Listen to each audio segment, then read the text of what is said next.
Suspect arestado matapos mahuli sa akto ng pagnanakaw sa Quimpo Boulevard sa Davao City. Detalye ng balita mula kay Jun Soter mula sa Action Radio Davao. May butag mo, Jun.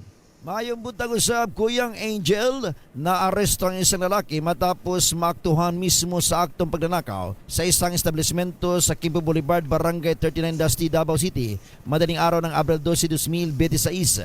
Kinilala ang suspect na si Russell Kirk Pacifico na nasakuti sa matauhan ng Mobile Patrol Unit matapos rumisponde sa tawag ng Central 911 banda alas 2:35 na madaling araw.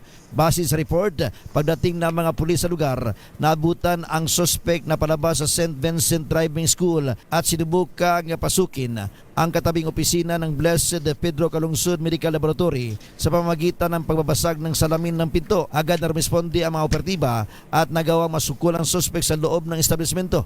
Na-recover mula sa kanya ang isang backpack na naglalaman ng blender at mahigit 2,400 na cash na hinihinalang ninakaw mula sa lugar. Kasalukuyang nasa kustudya ng kapulisan ng suspect at inihanda ng kasong robbery laban sa kanya. Ito si Jun Soter para sa DZRH. Una sa Pilipinas, una sa Pilipino.